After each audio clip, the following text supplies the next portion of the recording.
Chemical kinetics.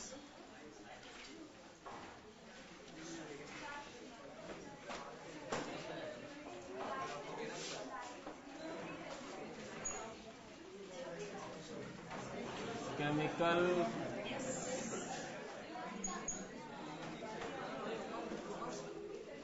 we study rate of reaction, factors affecting rate of reaction,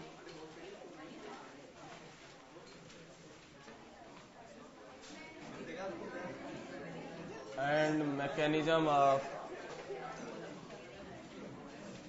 reaction। क्या क्या पढ़ेंगे? हाँ, rate of reaction.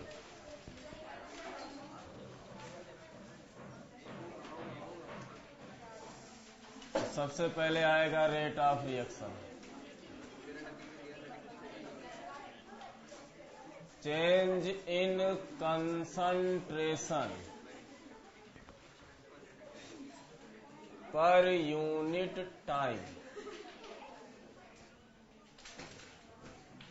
क्या बच्ची? हैं? क्या नहीं कर पा रही थी?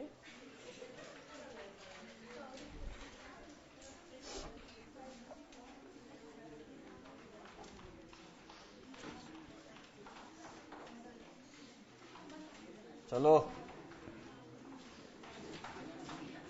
जब जानती हो ना होता नहीं तो वहां खड़ी क्यों हो जाती हो? अरे चले।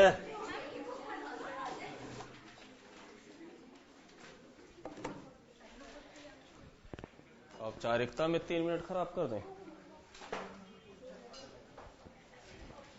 हाँ जी, सबसे पहले क्या आता है? हाँ, rate of reaction, change in concentration per unit time. ठीक है, अगर एक ही रिएक्टेंट है, एक ही प्रोडक्ट है, तो ए के कंसंट्रेशन में चेंज टाइम के रेस्पेक्ट में, यह आपका रेट ऑफ रिएक्शन कहलाएगा। तो ये जो रेट ऑफ रिएक्शन है कभी भी नेगेटिव नहीं होता। रेट ऑफ रिएक्शन कभी भी नेगेटिव नहीं होता। टाइम कभी भी नेगेटिव नहीं होता। लेकिन फाइनल माइनस इनिशियल करोगे तो रिएक्टेंट लगातार क्या हो रहा है? कम हो रहा है। फाइनल वैल्यू कम है और इनिशियल वैल्यू ज्यादा है। रेट को पॉजिटिव रखने के लिए यहां फिर साइन क्या लगाना पड़ेगा? नेगेटिव। और प्रोडक्ट के लिए कोई टेंशन नहीं, क्योंकि फाइनल वैल्यू बढ़ जाएगी। यहां तक में कोई तकलीफ नहीं। लेकिन जब इस टाइप का रिएक्शन आ जाए, A B B, C D, reaction तो ये एक ही है, तो रेट ऑफ रिएक्शन एक ही आएगा। रिएक्शन अगर एक है तो रेट ऑफ रिएक्शन एक ही आएगा, वो चेंज नहीं होगा। और जब वो चेंज नहीं होगा तो रेट ऑफ रिएक्शन होगा क्या? -1/a del a by del t -1/b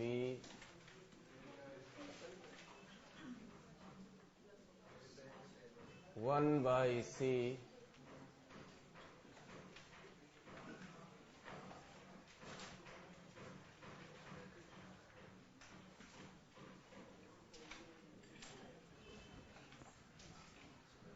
ये है रेट ऑफ रिएक्शन।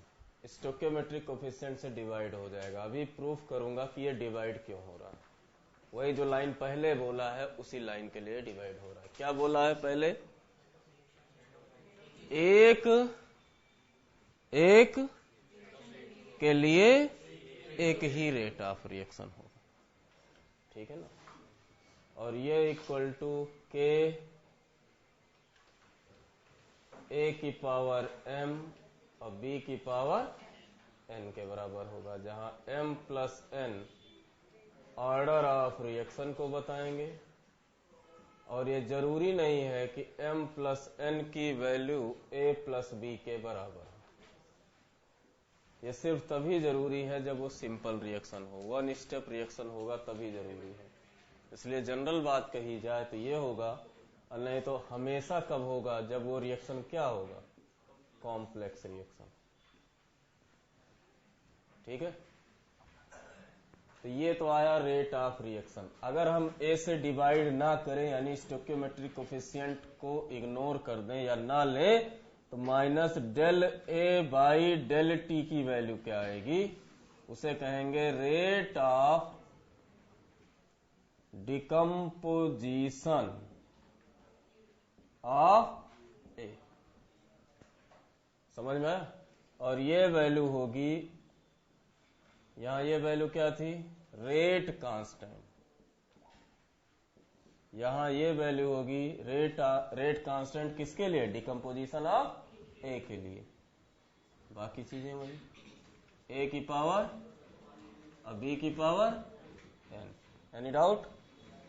तो के और के में क्या रिलेशन है, यानी रेट कांस्टेंट ऑफ रिएक्शन और rate constant for decomposition of A में क्या रिलेशन है, बहुत पूछा जा रहा है वैल्यू दे दे करके। कुछ भी नया नहीं है, इतने की इसके बराबर वैल्यू है, तो अगर हम इतनी वैल्यू निकालना चाहें तो क्या होगा, ए टाइम्स हो जाएगा है? तो इसे हम क्या लिख सकते हैं, के इंटू ए की पावर m, बी की पावर, कंपेयर कर दो, आ गया आपका k equal to k into stoichiometric constant. उसी तरह अगर आप plus del C by del T निकालना चाहते हो तो ये क्या होगा, रेट ऑफ अपीयरेंस कहो या रेट ऑफ फॉर्मेशन ऑफ सी कहो, ये वैल्यू क्या होगी, के सी, जैसे वहां के था, इंटू ए की पावर m, बी की पावर n, और ये क्या होगा, k इंटू सी। समझ गए हो ना? इतने की बात हो रही ना, तो c टाइम्स ऑफ ROR होगा, और ROR की वैल्यू क्या है, ये है, तो ये हो जाएगा, तो यहां पे kc क्या आया, k इंटू सी। ये आ गया आपको डिफरेंट रेट कांस्टेंट के बीच में रिलेशन। रेट ऑफ रिएक्शन का रेट कांस्टेंट, रेट कांस्टेंट जब तक नाम नहीं लिया गया है तब तक वो पूरे रिएक्शन का रेट कांस्टेंट। समझ में आ गया? चलो नोट करो तो फिर इसका हम प्रूफ दें।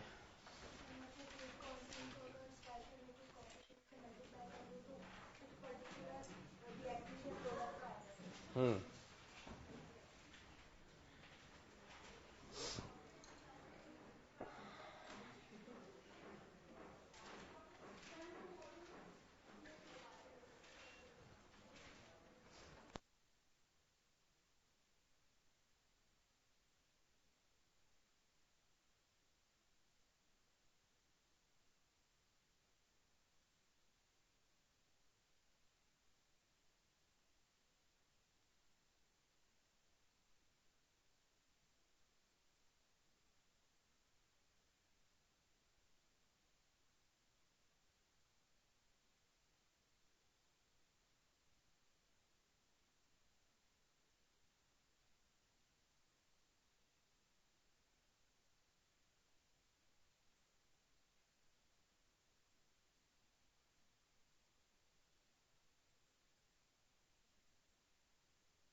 यहाँ की बात वहां, वहां की बात यहाँ।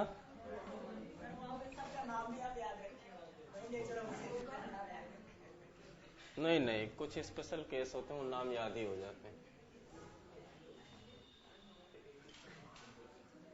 हाँ, बात ये हुई, नहीं सबकी नहीं याद है यार, मजाक नहीं, ये गलत बात है। जब थोड़ा सिलेबस होता है तो आदमी पढ़ लेता है, जब पूरा सिलेबस हो जाता है तो कहाँ पढ़ता है, कहता है चलो इसी दे दें। समझ गए आप कॉन्सेप्ट कि कैसे नाम वहां के कुछ लोगों का याद है।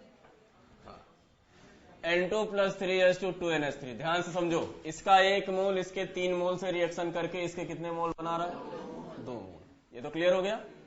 अच्छा, तो अगर हम रेट ऑफ रिएक्शन की बात करें तो वैल्यू आएगी -1/1 del N2 by del T equal to -1/3 del 2 by del T equal to +1/2।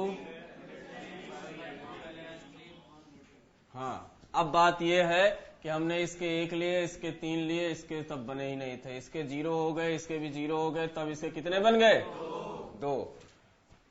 पहले आप इससे निकालो फिर इससे निकालो, अपने आप क्लियर हो जाएगा। इसका फाइनल वैल्यू क्या है, 0। तो -1/1, 0 -1 बाई कितने टाइम में हुआ, 1 घंटे ले लें यार, कौन ज्यादा कैलकुलेट करे। समझ में आ गया, वैल्यू क्या आई, 1 आ गई ना। अगर इसमें रखो यही चीज एग्जैक्ट इक्वल आएगी, 0 -3 आया, और इसमें रखो तो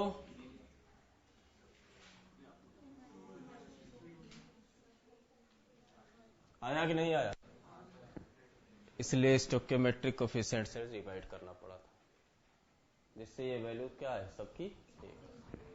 और अगर मैं पूछ लूं नहीं हमें चाहिए रेट ऑफ डिकम्पोजिशन ऑफ ये, तो 3 टाइम्स ऑफ रेट ऑफ, समझ गए। ठीक है, इसी बात पे एक क्वेश्चन हो जाए। 2SO2 plus O2 2SO3 if 8 gram SO3 produce in 10 second in 5 liter container, find rate of reaction, rate of formation of SO3, rate of decomposition of SO2 and O2।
हाँ जी बताऊं।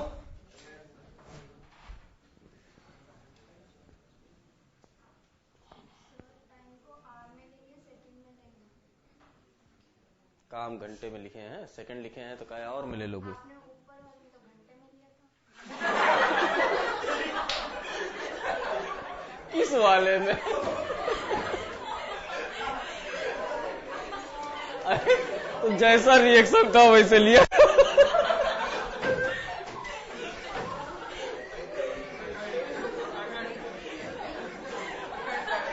बस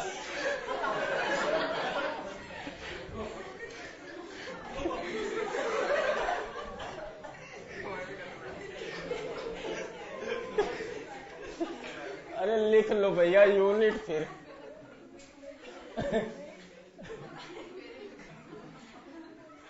एम टाइम इनवर्स जिसमें रहे उसी में लेना, ठीक है।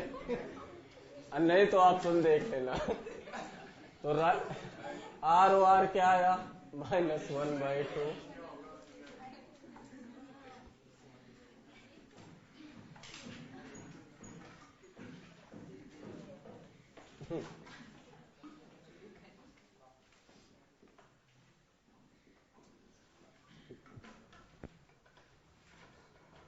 आठ ग्राम है तो number of moles of SO3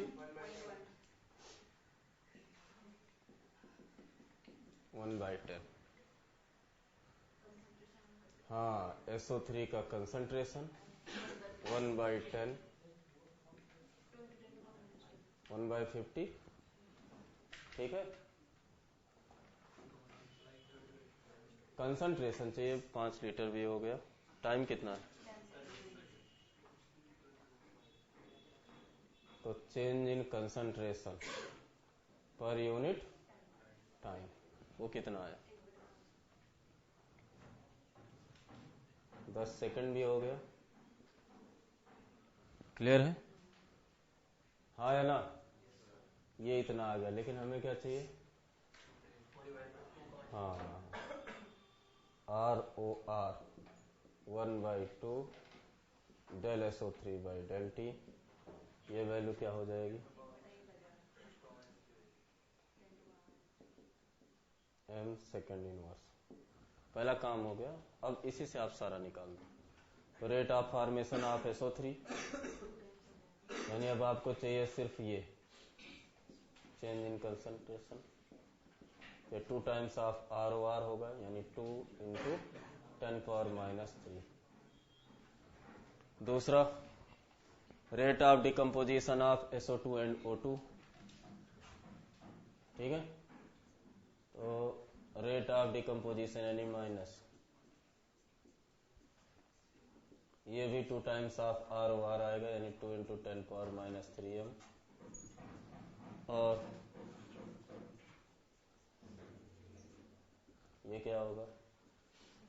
clear हुआ। लेकिन कभी कभी ये भी पूछ लेते हैं, तो मैंने कहा बिना फार्मूले के भी आप काम कर सकते हो। मान लो पूछे कि जितनी देर में ये 8 ग्राम बना है, कितने ग्राम इसका डिकम्पोज हुआ है, तो आप चाहो तो यूनिटरी मेथड यानी इसका 80 ग्राम बनेगा इसके 64 ग्राम से, अरे 1 मोल इसके 1 मोल से बनेगा, तो 8 ग्राम क्या है उसका 1/10, तो इसका 6.4 ग्राम से। ये हुआ टोटल, पर लीटर नहीं हो रहा है, टोटल ये प्रोड्यूस हो रहा है, तो टोटल ये समझ में आ गया, ठीक। क्लियर है, ये पहला काम हुआ। अब रेट ऑफ रिएक्शन 2 तरह के होंगे। गाड़ी वाड़ी चलाए हो, उसमें स्पीडोमीटर लगा था, कोई बात नहीं, दूसरे का चेक कर लेना बगल में लेकर के साथ में, जिसके वाले सही हो। जो डाटा दिखाई पड़ता है आपके गाड़ी चलाते वक्त, 40 पर, 50 पर, 60 पर, 80 पर, 0 पर, वो इंस्टेंटेनियस वेलोसिटी, स्पीड कहो, वेलोसिटी थोड़ा ठीक नहीं पड़े, का पता घूम घूम के इसे घुमा रहे हो तो ठीक है। लेकिन एवरेज पता लगा 2 घंटे में 100 किलोमीटर गए, तो एवरेज क्या आया, 50 किलोमीटर पर आवर। समझ में आया, वो एवरेज है। तो जब रिएक्टेंट लगातार कम होगा, प्रोडक्ट लगातार बनेगा। हम बात कर रहे हैं रिएक्टेंट से प्रोडक्ट की। इधर आपका कंसंट्रेशन दिया हुआ है, ये आपका रिएक्टेंट है, ये आपका प्रोडक्ट है। दो टाइम ले लो,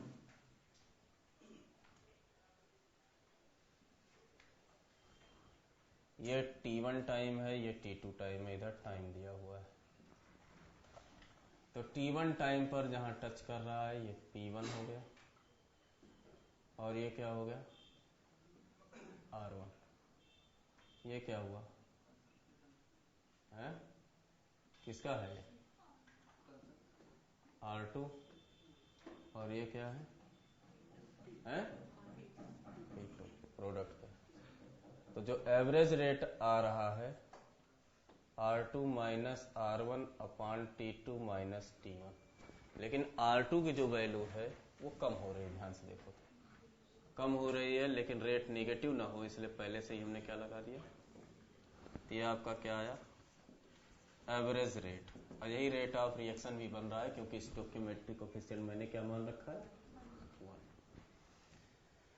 ये इक्वल टू क्या हो जाएगा प्लस P2 माइनस अपान, यहां P2 की वैल्यू ज्यादा है इसलिए चलो क्लियर हुआ। इंस्टेंटेनियस रेट कभी भी निकालना होगा तो क्या होगा, चाहे रिएक्टेंट से या प्रोडक्ट से कहीं से भी निकालना चाह रहे हो तो समझ गए हैं ये। तो अगर इस टाइम को, इस पर्टिकुलर टाइम को आप T1 मानो, जिस समय आप चेक कर रहे हो, और उस समय के कंसंट्रेशन का जो चेंज आ रहा है उसे DC मानो। D बहुत छोटी वैल्यू, प्रोडक्ट है तो चलो DP मान लेते हैं, अपान T1। T1 क्या है, बहुत छोटी वैल्यू, या DT कर दो, दोनों एक ही चीज, DP बाई DT। ये क्या होगी इंस्टेंटेनियस रेट होगी, ये उस समय की रेट। समझ में आ गया। कभी कभी क्वेश्चन इस तरह से आ जाता है कि delta P by delta T, लेकिन T टेंड्स टू 0, तो ये एवरेज रेट ही किस में कन्वर्ट हो जाता है, इंस्टेंटेनियस रेट, बहुत कम। समझ में आ गया। तो रेट के बारे में पूरी जानकारी हो गई, उसका रेट कांस्टेंट से रिलेशन जान गए, क्लियर हुआ। नोट करो factors affecting rate of reaction, ये सब तो नोट ही होगा ना, करो जाओ फिर नोट करो थोड़ी देर बाद।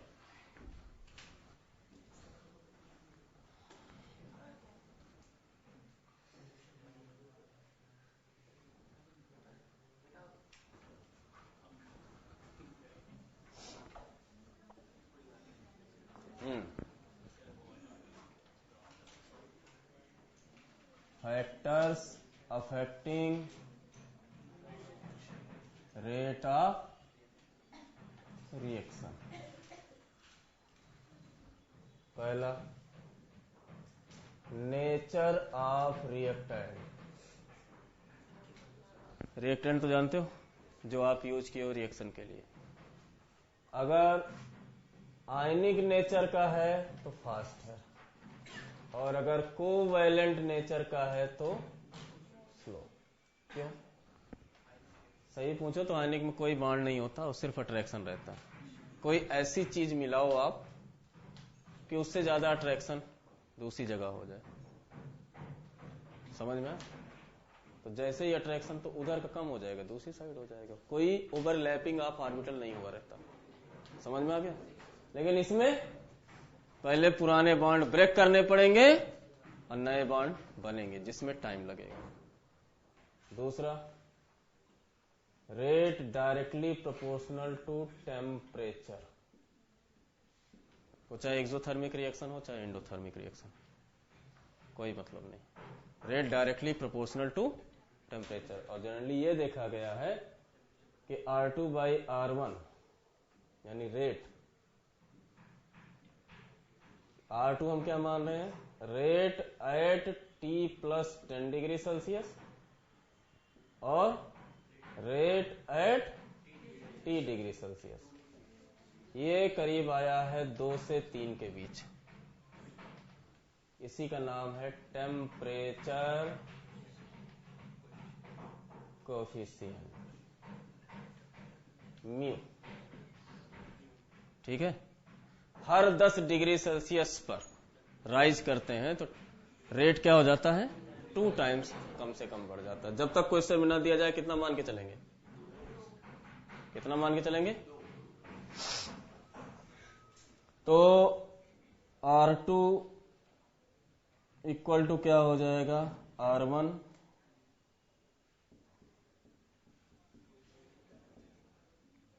ये हमेशा हमेशा के लिए सही रहेगा, लेकिन पहले आपको म्यू निकालना पड़ेगा। जैसे अच्छा, जो रेट का रेशियो होता है वही रेट कांस्टेंट का रेशियो होता है, क्योंकि चेंज क्या होता है रेट के चेंज होने से, रेट कांस्टेंट।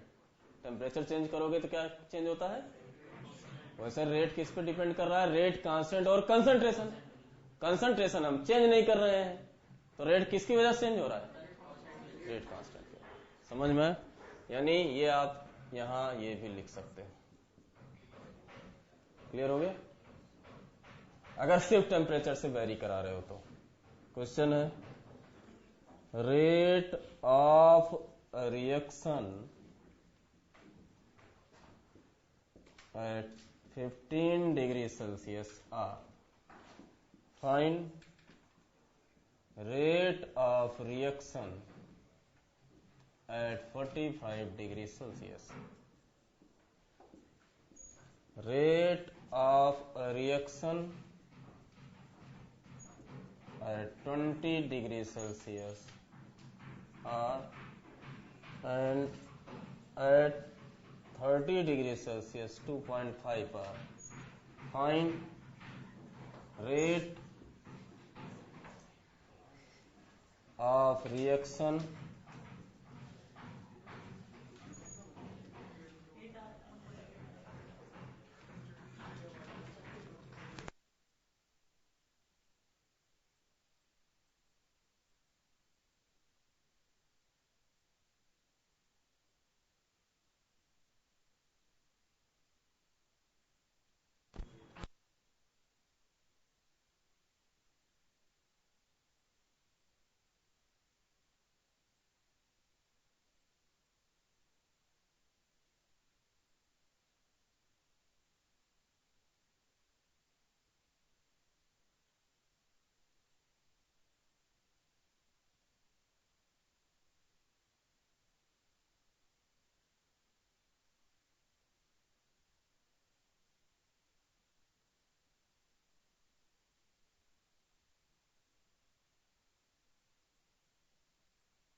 कुछ नहीं, वही तो बात तो वही है।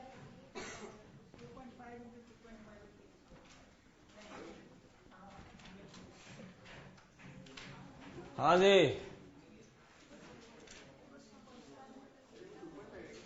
R2 equal to R1 del T by 10। R1 को R मान लिया।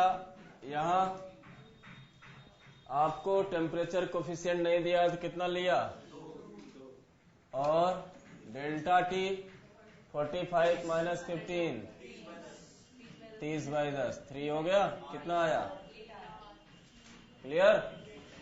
दूसरे में म्यू दिया है,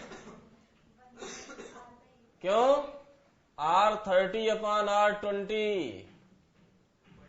दे रखा है, इनडायरेक्ट वे में म्यू नहीं दिया, और ये दिया हो गया आपका 2.5 R। वैल्यू क्या आई, यानी गुड। अब R2 equal to R 5/2 del T कितना है,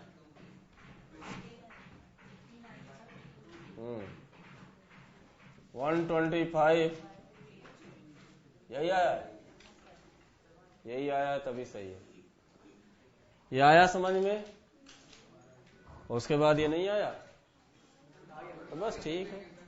कहने का मतलब वो टेम्परेचर कोफिशिएंट इस तरीके से भी दे सकता है।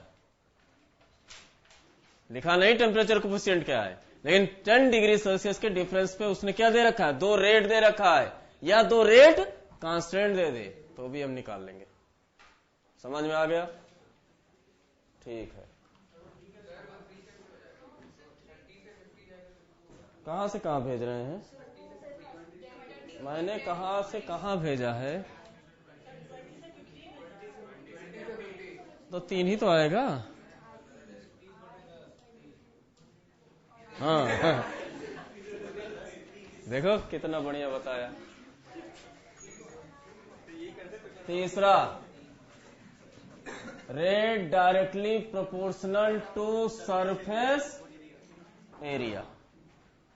जितना ज्यादा सरफेस एरिया होगा उतना ज्यादा कोलिजन होगा, जितना ज्यादा कोलिजन होगा उतना ज्यादा इफेक्टिव कोलिजन होगा, जितना इफेक्टिव कोलिजन के चांसेस होंगे उतना ही प्रोडक्ट फॉर्मेशन होगा। तो सरफेस एरिया बढ़ने से क्या होगा, हाँ, अरे बहुत तेज हो, इफेक्टिव कोलिजन बढ़ जाएगा, और इफेक्टिव कोलिजन बढ़ जाएगा तो प्रोडक्ट फॉर्मेशन ज्यादा होगा। चौथा, रेट आल्सो डिपेंड ऑन, ईए लिख दो या कैटलिस्ट लिख दो। क्यों, क्योंकि कैटलिस्ट जो है change the path of reaction.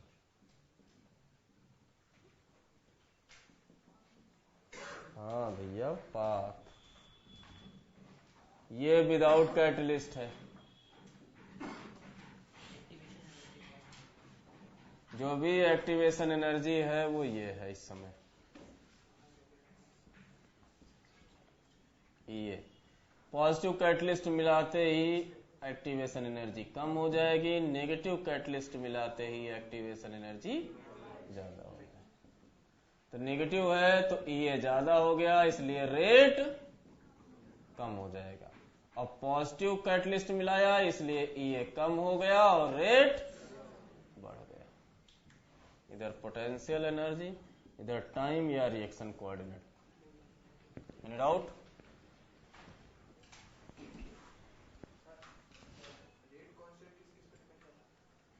सिर्फ टेम्परेचर का रेट कांस्टेंट, सिर्फ टेम्परेचर का।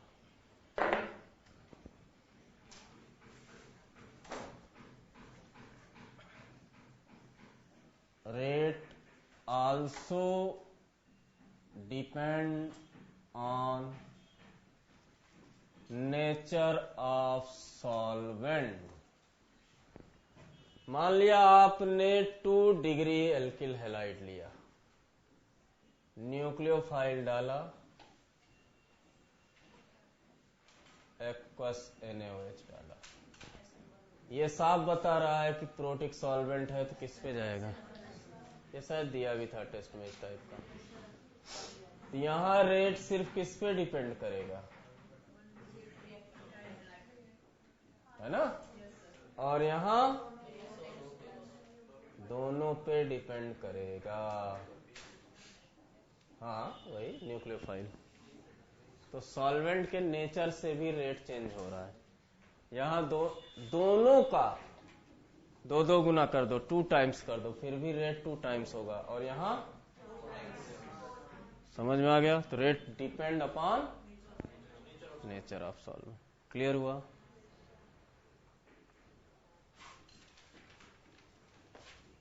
Rate also depend on allotropic form of reactant। अगर कार्बन आपने ग्रेफाइट ले लिया, ऑक्सीजन से जलाया, 700 डिग्री सेल्सियस पर CO2 गैस बनी, रेट कांस्टेंट K1। कार्बन आपने डायमंड लिया, हाँ कौन जलाने देगा, सही कह रहे हो।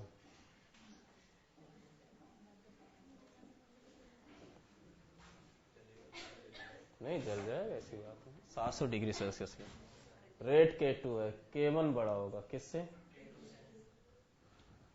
समझ गए? आया?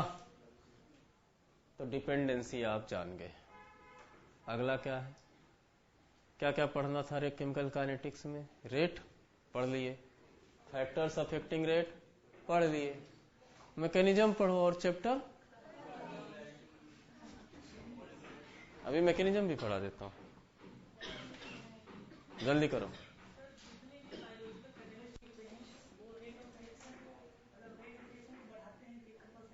नहीं भैया, मैंने समझ गया, एंजाइम बोल रहे हो तुम।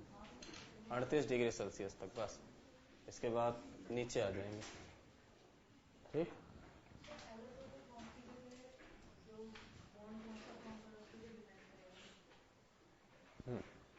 बिल्कुल इलेक्ट्रॉपिक फॉर्म वही तो हो गए, और क्या हुआ? Same element in different structure. तो स्ट्रक्चर बॉन्ड की वजह से ही तो डिफरेंट होता है, और किसके वजह?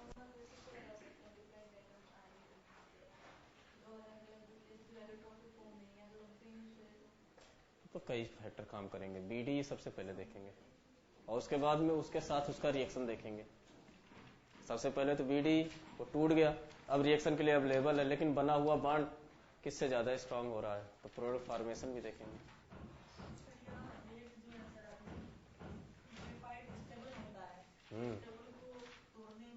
काइनेटिकली स्टेबल और थर्मोडायनेमिकली स्टेबल दो अलग अलग चीजें हैं। जो नेचर में ज्यादा पाया जाता है वो थर्मोडायनेमिकली ज्यादा स्टेबल हो।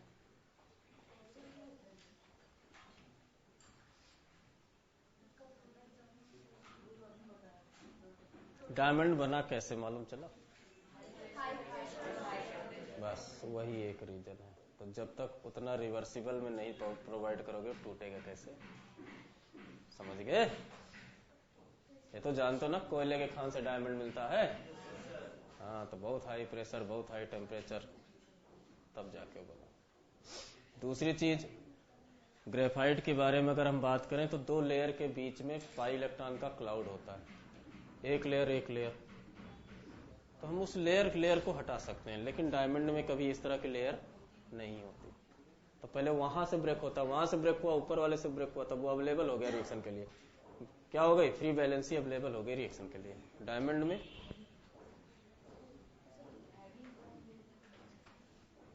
वो तो टर्मिनल का होता है, उस पर भी जाके इम्प्योरिटी लग करके उसको वो कर देगी। डैंगलिंग ऑफ बॉन्ड क्या बोलते हैं इसे?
लिख लिया कि नहीं?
अगला,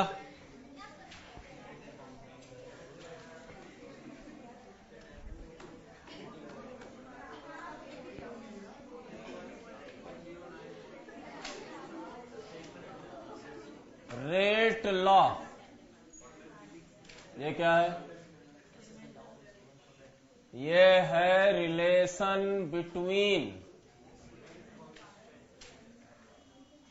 rate of reaction and concentration of substance.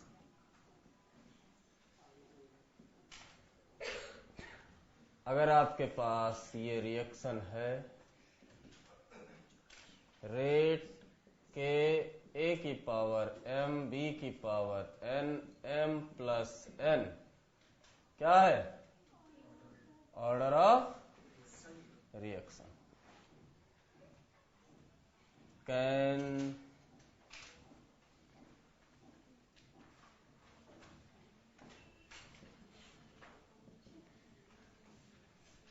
किससे होगा?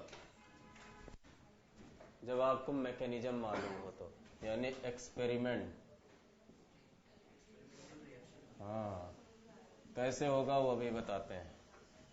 और आरडीएस मेथड, ये क्या होता है अभी बताते हैं। हाँ जी, अगर ए हम एक्सेस में ले लें तो उसके रेस्पेक्ट में ऑर्डर क्या हो जाएगा? 0, क्योंकि उसका कंसंट्रेशन चेंज नहीं होगा। तो अगर ए एक्सेस में हो जाए तो उस समय ऑर्डर ऑफ रिएक्शन क्या होगा? और अगर बी एक्सेस में हो जाए तब ऑर्डर ऑफ रिएक्शन क्या होगा? ये बहुत बढ़िया चीज है, इससे आप रेट कांस्टेंट की वैल्यू निकाल सकते हो। कैसे? अगर हम जो रिएक्टेंट ले रहे हैं उनका कंसंट्रेशन क्या कर दें? 1 m, तो उस समय रेट ही क्या बन जाता है? रेट को क्या बोलेंगे? रेट कांस्टेंट या स्पेसिफिक रेट कांस्टेंट। समझ में आ गया? क्लियर हुआ? कंसंट्रेशन आप यूनिटी ले लो, तो इससे आपको एक रेट कांस्टेंट मिल जाएगा और दूसरा रेट कांस्टेंट निकाल करके एक्टिवेशन एनर्जी भी ले सकते हैं। दूसरे अलग टेम्परेचर पर 25 डिग्री सेल्सियस पर निकाल लिए, 125 पे पहुंच जाओ। अरे कोई भी टेम्परेचर चेंज कर दो, उस समय फिर आप कंसंट्रेशन कितना ले लो? 1 m। तो दो दूसरे रेट कांस्टेंट आ गए, K2 और K1 आ गया, और उसके बाद में जो आपको फिजिकल केमिस्ट्री में केमिकल इक्विलिब्रियम के समय बताया था, ln K2 बाई K1, जहां डेल्टा एच या डेल्टा ई हुआ करता था, यहाँ ई हो जाएगा। प्रूव भी करूंगा यहां पर भी। ये क्लियर हुआ?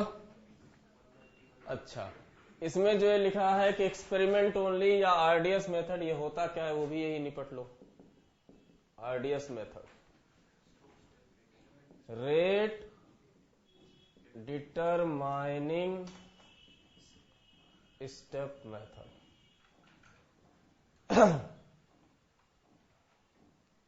Select RDS which is slowest step, remove intermediate if any present। सिर्फ इसी दो लाइन से आप सारा काम कर सकते हो।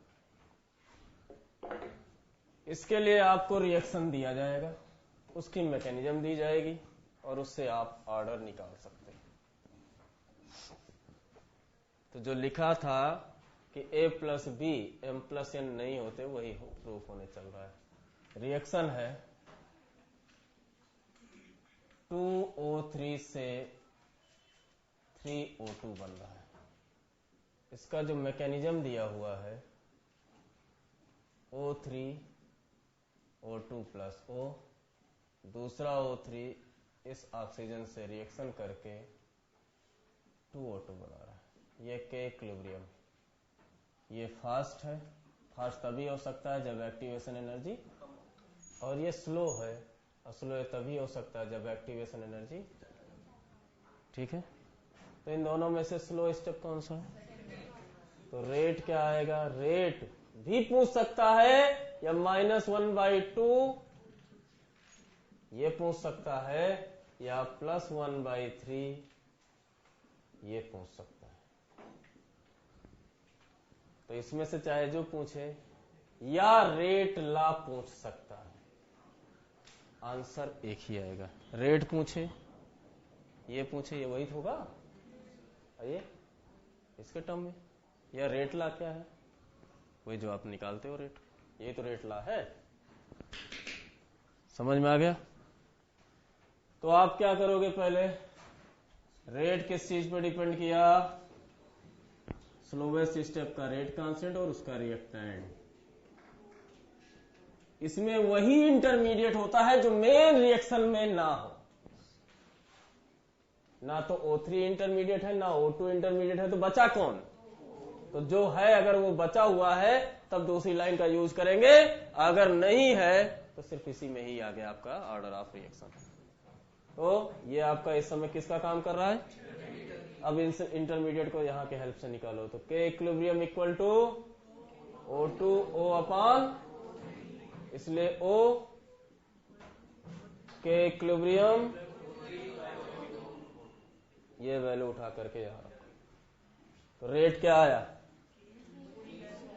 के O3 के इक्विलिब्रियम O3 अपॉन का O3 लगाए, के इक्विलिब्रियम O3 का स्क्वायर O2 की पावर।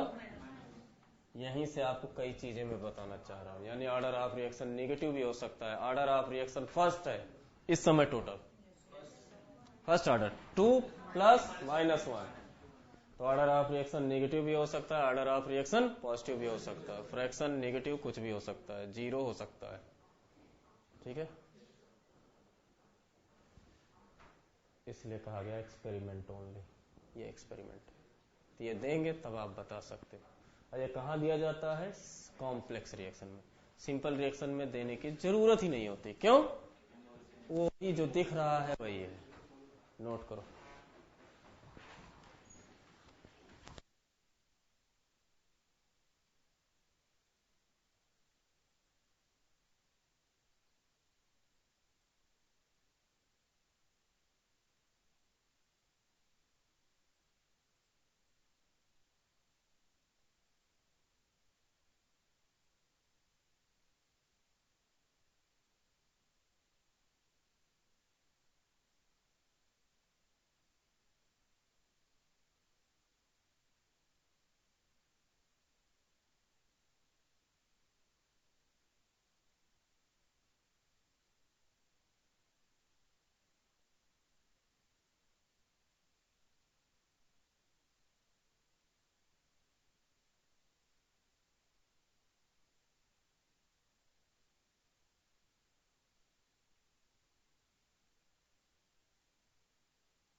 सारे one step reaction known as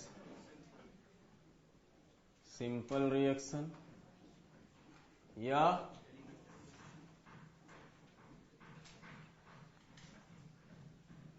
ठीक है, इनकी मॉलिक्युलरिटी और ऑर्डर सेम होते हैं, वन के होंगे।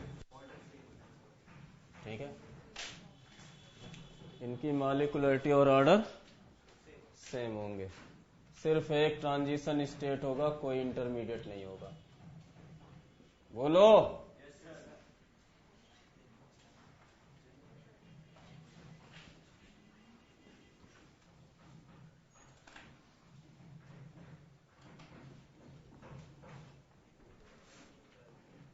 मोर देन वन स्टेप रिएक्शन क्या है? Complex reaction. Order depend upon slowest step. Molecularity का कोई रोल ही नहीं है। अगर आपसे कहा जाए मॉलिक्युलरिटी तो वहां क्या बात करें? वहां अगर मॉलिक्युलरिटी ऑफ कॉम्प्लेक्स रिएक्शन की बात करी जाए, पूरे रिएक्शन की, नो सिग्निफिकेंस।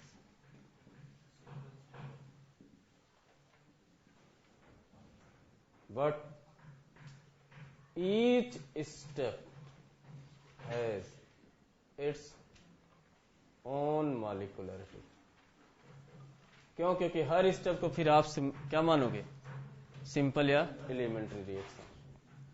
जैसे यहां से यहां तक का मॉलिक्युलरिटी अलग होगी, यहां से यहां की अलग होगी, और जो प्रोडक्ट बनेगा उसकी अलग होगी। कितने रिएक्शन हो रहे हैं? 1 2 3। आरडीएस कहां है? समझ गए? फर्स्ट स्टेप ही क्या है? आरडीएस। तो जो रिएक्शन आपने ले रखी है ये आपका कॉम्प्लेक्स रिएक्शन है, इसकी मॉलिक्युलरिटी 1 है और इसकी 2। लेकिन अगर कहा जाए इसकी मॉलिक्युलरिटी बताओ, तो नहीं बता सकते। यही एग्जांपल में फिर डाल दो।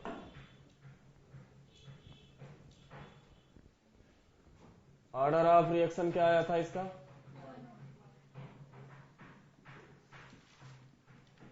1 आया था। हैं? अब मॉलिक्युलरिटी अगर पूछी जाए तो कैन नॉट डिटरमाइन ज्यादा अच्छा शब्द रहेगा।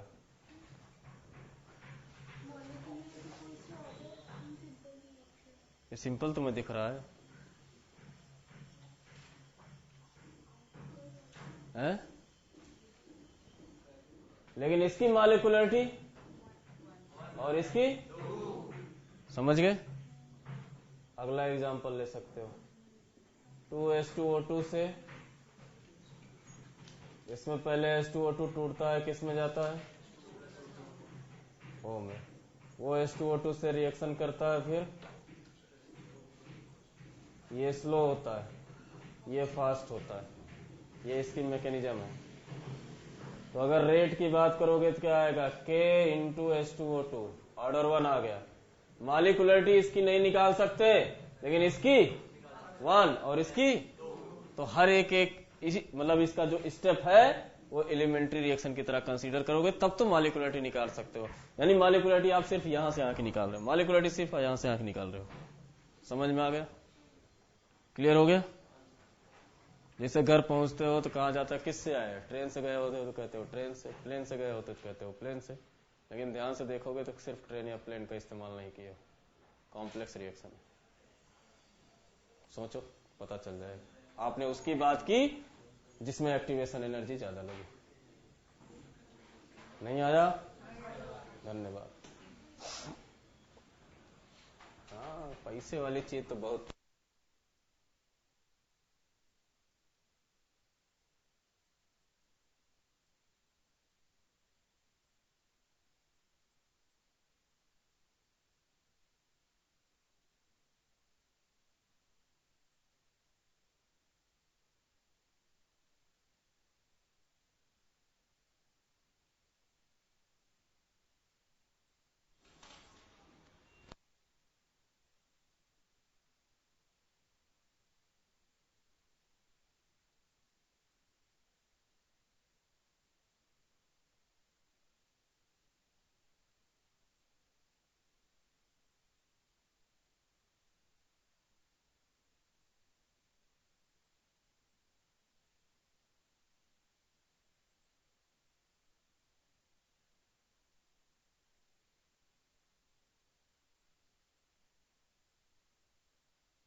तो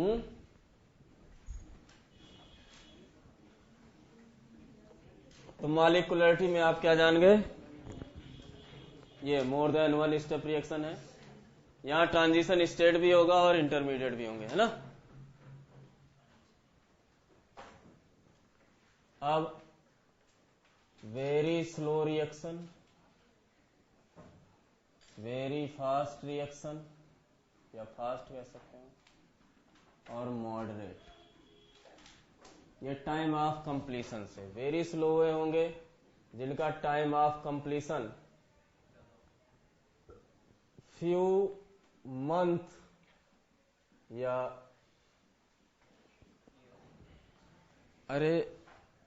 जो बड़ी बड़ी भयानक भयानक बीमारियां होती हैं उनके जो रिएक्शन है वो इसमें धीरे धीरे धीरे धीरे धीरे धीरे, समझ रहे हो ना।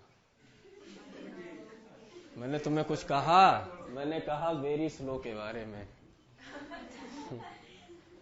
अब कुछ बीमारियां ऐसी होती हैं बगल बैठे और शाम को छींकने लगे। नहीं समझ में आया, है ना। वो आंख वाली जो होती है, कुछ देर तक देखे और यहां से भी चालू। वैसे इसमें हम आयनिक रिएक्शन लिखेंगे, है ना, न्यूट्रलाइजेशन वगैरह, जैसे NaOH और HCl मिलाया और काम खत्म, NaCl और H2O। प्रेसिपिटेशन रिएक्शन ले लो, ये सब इसी में। वेरी स्लो अगर है ये चलता रहेगा। हाँ, पता नहीं है, कोई डॉट डॉट डॉट भी मार दो। वेरी फास्ट है तो जितना नजदीक से नजदीक आप ले जा सकते हो कि वो दिखे बस रिएक्शन हुआ है। ये कौन है? प्रोडक्ट। ये कौन है? रिएक्टेंट। इधर कंसंट्रेशन है, इधर टाइम है। और मॉडरेट वो है जो आपको पढ़ने हैं। ये इतने फास्ट हो गए तो इनके बारे में जानकारी हासिल नहीं हो सकती। ये शुरुआत तुम करोगे, रिजल्ट कोई और देगा।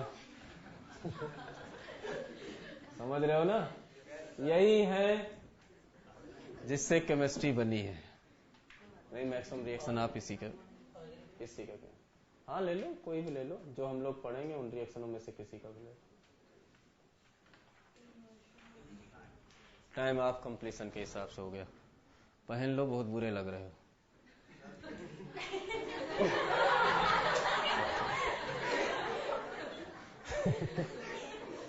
हाँ, बार बार उधर ही नजर जा रही है, नजर जा रही।